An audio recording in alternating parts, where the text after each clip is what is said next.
कि अगर लीनियर रहेगा तो उसका एक जीरो होगा और क्वाड्रेटिक है तो उसका दो, मतलब जितने भी आगे बढ़ते जाएंगे यहाँ पर जितने भी बढ़ते जाते हैं क्वाड्रेटिक, क्यूबिक या बाई क्वाड्रेटिक, तो उसमें क्या होंगे उतने ही जीरोज बढ़ते चले जाते हैं। तो इसमें क्या है, दो जीरोज होंगे।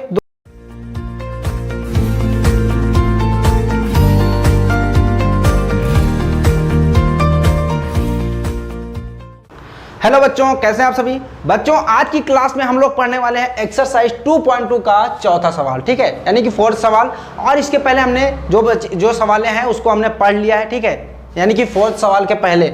और पॉलिनोमियल की हमने काफ़ी सारी चीज़ें पढ़ ली हैं, वो आपको वीडियो प्लेलिस्ट में मिल जाएंगी, तो वहाँ से आप देख लीजिएगा जिन्होंने नहीं देखा। और जो भी नए हैं यार, चैनल को सब्सक्राइब करके बेल आइकन को प्रेस कर लेना, क्योंकि सारी जितनी भी वीडियोस होंगी, साइंस की होगी, मैथ की होगी, वो नोटिफिकेशन आपको सबसे पहले मिल जाएगी, ठीक है। और इस चैप्टर के खत्म होने के बाद आपको नोट्स भी प्रोवाइड करी जाएगी इसकी, जो कि जिसमें कि इंपॉर्टेंट क्वेश्चंस होंगे जो कि पिछले 5-6 साल में पूछे गए, जिसमें ज़्यादा बार जो क्वेश्चन आया, ठीक है, और जो कि आने की संभावना है आगे के एग्जाम में। तो ये इसी चैप्टर के अलावा जितने भी चैप्टर हैं सारे में ऐसे ही करा जाएगा, तो आप हमारे साथ बने रहिएगा। तो चलिए अभी हम क्लास को स्टार्ट करते हैं और समझते हैं इस सवाल को, ठीक है। देखो सारी सवाल इसमें की क्या है, थोड़ा थोड़ा इसमें डिफरेंट है। अभी इसमें डिफरेंट क्या है, देखिए यहाँ पर आपको दिया गया है चौथे सवाल में। पहले इसको सवाल हम पढ़ते हैं, है क्या। Find the zeros of polynomial and verify the relation between zeros and coefficient. तो वही करना है, पहले आपको जीरोज निकालना है, उसके बाद वेरीफाई करना है जीरोज और कोएफिशिएंट के बीच में रिलेशन, ठीक है। तो पहले इसको हम जीरोज निकालेंगे। ये देखो क्वाड्रेटिक इक्वेशन है, पहले हम इसको देखेंगे, तो इसके बाद समझ में आता है हमको कि इसके दो जीरोज होंगे। मैंने बताया कि अगर लीनियर रहेगा तो उसका एक जीरो होगा और क्वाड्रेटिक है तो उसका दो, मतलब जितने भी आगे बढ़ते जाएंगे यहाँ पर जितने भी बढ़ते जाते हैं क्वाड्रेटिक, क्यूबिक या बाई क्वाड्रेटिक, तो उसमें क्या होंगे उतने ही जीरोज बढ़ते चले जाते हैं। तो इसमें क्या है, दो जीरोज होंगे, दो जीरोज निकालना है। तो पहले क्या करेंगे, हम इसमें जीरो बढ़ा देते हैं, क्योंकि जीरोज निकालना है हमको, उसी के बराबर करके हम निकालते हैं, ठीक है। तो यहाँ पर अगर हम जीरो बढ़ा देते हैं, अब क्या करना है हमको, देखो इसमें थोड़ा सा अंतर है। उसमें हमको क्या करना पड़ता था, ज़्यादा सॉल्व करना पड़ता था, बट इसमें ऐसा कुछ नहीं करना है। आपको क्या करना है, देखो इसमें से आपको कौन कौन सी चीज़ कॉमन दिख रही है, ठीक है। मैंने यहाँ पर बताया था यू है, कुछ भी है, उससे कोई दिक्कत नहीं है। तो यहाँ पर अभी देखना कि कौन सी चीज़ कॉमन है। जैसे आपका 4 दोनों में है, ये 8 है भले, बट 4 दिख रहा है ना कॉमन, एंड u है आपका, u देखो दोनों में कॉमन है ये भी। तो क्या करते हैं हम 4u को कॉमन कर लेते हैं। यहाँ पर हो जाएगा आपका 4u कॉमन। अब बचा क्या यहाँ पर, 4 तो कॉमन हो गया, यहाँ पर बचेगा u और प्लस का आपका हो जाएगा, यहाँ से u कॉमन हुआ था तो यहाँ पर बचेगा 2 और इज इक्वल टू 0, ओके। अब देखो यहाँ पर इसको हम एक बार जीरो के बराबर करते हैं और इसको एक बार जीरो के बराबर करते हैं, क्योंकि हमारे इसमें क्या आएंगे, दो जीरोज आएंगे, ठीक है।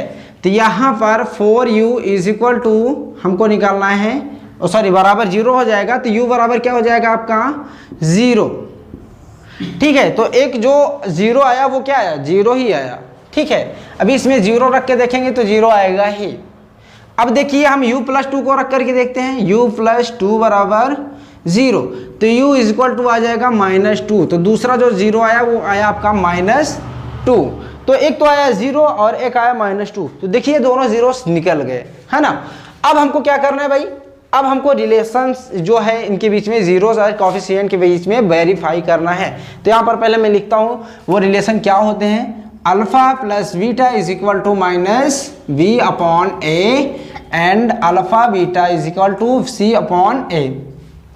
उसके इसको सॉल्व करने से पहले, इसको वेरीफाई करने से पहले हम इसको उस फॉर्म में चेंज करेंगे जिस फॉर्म में हमने इसका रिलेशन पढ़ा हुआ है। मैंने ये कई बार बताया है और आज भी बता रहा हूँ। इसका रीजन ये है कि अगर आप ऐसा नहीं करते हैं तो आपकी सवाल होने के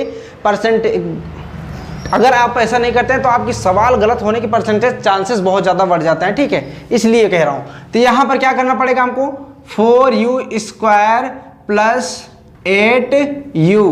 देखो उस फॉर्म में, किस फॉर्म में हम कह रहे हैं, देखिए यहाँ पर ax² + bx + c, इस फॉर्म में हमको चेंज करना है।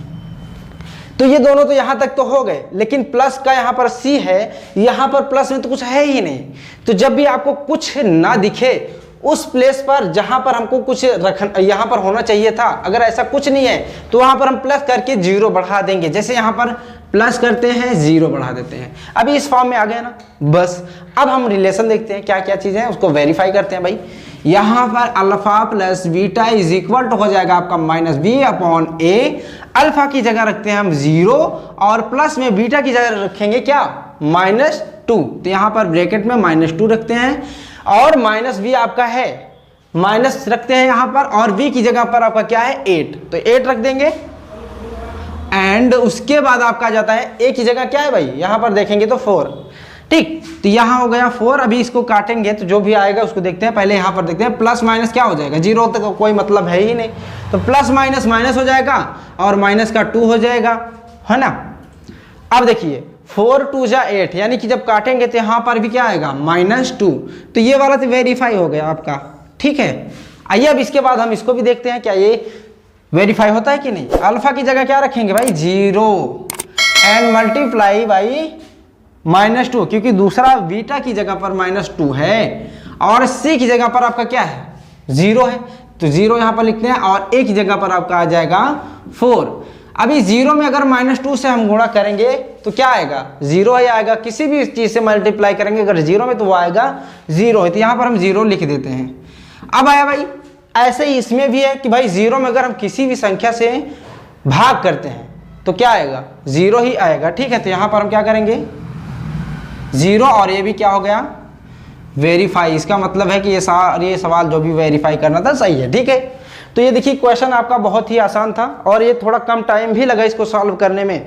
हालांकि आपको दिखने में भले कठिन लगती हैं सवालें, हो सकता है आपको आप में से कई लोगों को ये सवाल कठिन लगी हो, लेकिन बहुत ही आसान है, उससे भी आसान है ना। बस आपको जो रूल है पता है उसी के हिसाब से आपको करते जाना है। अभी कुछ सवालें और ही बची हैं, लेकिन उसको हम आगे की क्लासेस में करेंगे। अगर आप खुद कर पाते हैं तो यार बड़ी अच्छी बात है, नहीं कर पाएंगे तो मैं सारी सवालें बताऊंगा, टेंशन बिल्कुल भी मत लेना, ठीक है। तो बच्चों आज की क्लास को यहीं पर हम खत्म करते हैं। और हाँ, अगर इसमें कोई डाउट बनता है तो कमेंट सेक्शन में आप लिख सकते हैं, कोई दिक्कत नहीं, उसका रिप्लाई हम करेंगे। अगर आपकी क्वेश्चन ऐसा है कि रिप्लाई करने के लायक नहीं है, उस पर अलग से वीडियो बनने लायक है, तो उस पर हम वीडियो भी बनाएंगे, ठीक है, संडे क्लास में। लेकिन उसका तो चलिए बच्चों, अब हम अगले क्लास में मिलेंगे, तब तक के लिए bye bye and take care.